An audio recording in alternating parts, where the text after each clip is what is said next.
Hi guys, it's me, RJ, Solo Traveler. So tara, sama kayo sa gala ko ngayon. Kahit maulan, tuloy natin to. Pero hoping na maaraw at maganda ang panahon sa Karamoan at Albay. Ngayon ko lang na-check na wala pala akong boses sa mga videos ko na ito. Kasi ang gamit ko rito yung action cam ko mismo. So please bear with me dahil mag-voice over na lang ako. So from Batayan to Karamoan, it takes us 17 hours of travel time. Supposedly 14 hours lang siya kaso sa dami ng ginagawang kalsada sa Bicol, kaya kami na-delay ng 3 hours na dapat ay pahinga na namin sa homestay at oras para sa activity namin. Si Kuya Chan nga pala yung kasama ulit naming coordinator and yung driver namin si Kuya Ed. And yung naka-gray na yan, na lalaki, ayan, siya si Kuya Teddy, ang aming tour guide for 2 days dito sa Karamoan. Nga pala, mga ka-travel, di ako solo ngayon dahil ang mga kasama ko ngayon ay mga kaibigan ko at mga katrabaho ko. Mga nabudol ko sila para sa trip na ito. Ayos, di ba? Mabuti na lang, align din ang mga hilig namin sa travel. So this time, bumaba na kami ng van at sumakay na ng tricycle dahil hindi makakadaan yung van namin dahil sa ginagawa ang tulay. Wala kaming idea na malapit lang pala yung homestay doon sa parking na pinarkingan ng van namin. Pero okay na rin kasi 100 pesos lang naman for 6 person. Saka pagod na rin kami sa biyahe. So ayan, tamang lakad lang. Baba. Then sasakay ulit kami ng tricycle, di ba? Literal na pinadaan lang yung tricycle doon sa tulay. And yes, finally, nasa Kim Angela Homestay na kami. Nagpahinga lang kami sandali, nagpalit na rin ng mga damit, nag-asikaso ng mga dadalhin para sa aming tour, at saka kumain na rin kami. Ang ulam nga pala namin dyan ay tulingan, or tuna yata, bahay kubo na gulay, saka buttered shrimp, plus saging na prutas, diba? Sulit talagang foods at napakasarap. So, konting lakad lang from our homestay. Parang mga 2 minutes away lang tong shore from our homestay. Then, tuwa na yung mga person dahil ito na, ang aming first day island hopping. Ang una namin palang pupuntahan is yung Lahus Island. Ayan, naglulukan pa kami ni Kuya Erwin. Wala pala talaga akong mic. Sorry po. So yan, ang ganda talaga ng mga rock formation dito. Buti na lang din sumang-ayon yung panahon sa amin. Gloomy weather siya.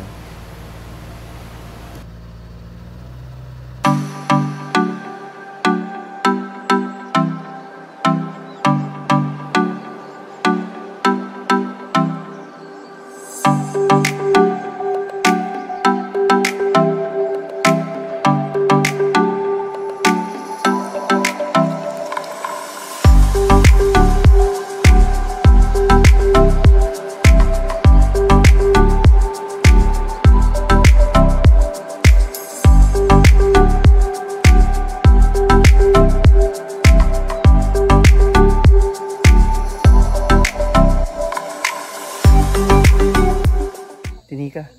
Shout out, Tinika. Grabe itong ginawa natin dito. Kwento ka na yun.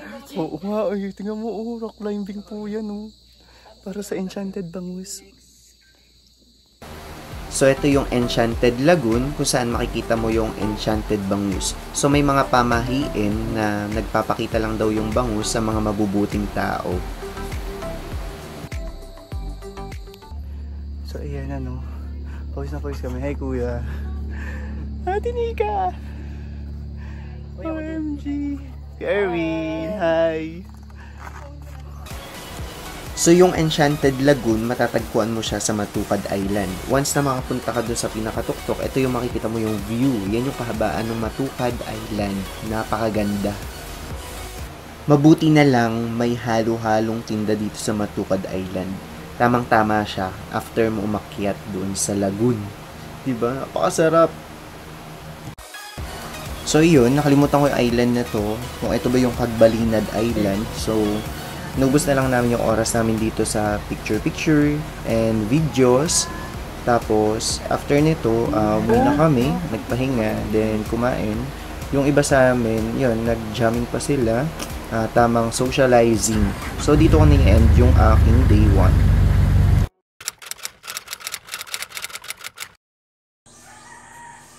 Good morning mga ka-travel. So, it's our second day here in Caramoan. So, ngayon, maglalakad-lakad muna ako sa beach at magdo-drone.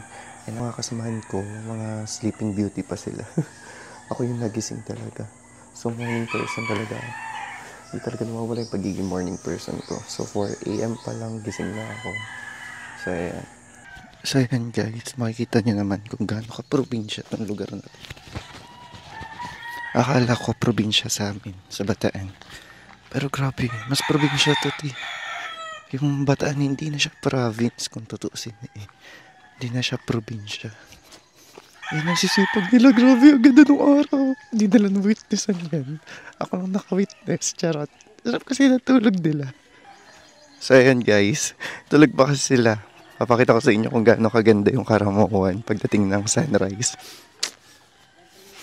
So, ito yung advantage ng pagiging morning person.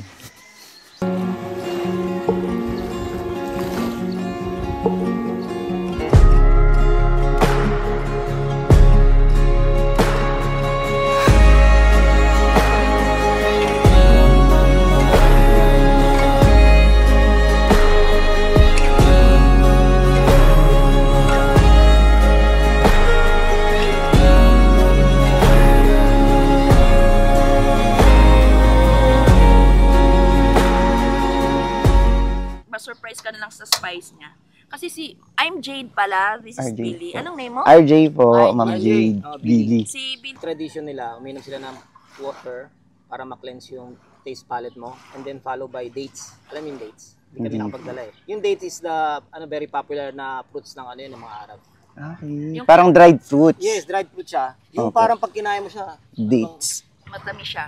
matamis eh. Tapos yun yung magpapatamis kasi ito, iniinom siya ng Parang white siya na yung sugar. sugar. Kaya ang ganda ng combination. Ang Kaya dates malaki kasi, na tayo. kinakain siya even ng diabetic kasi hindi nagsaspike ng sugar. Dates.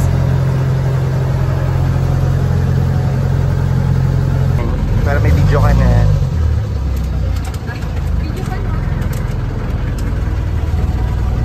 Ate, mag-hiking tayo. Ba't mga nakapolo kayo?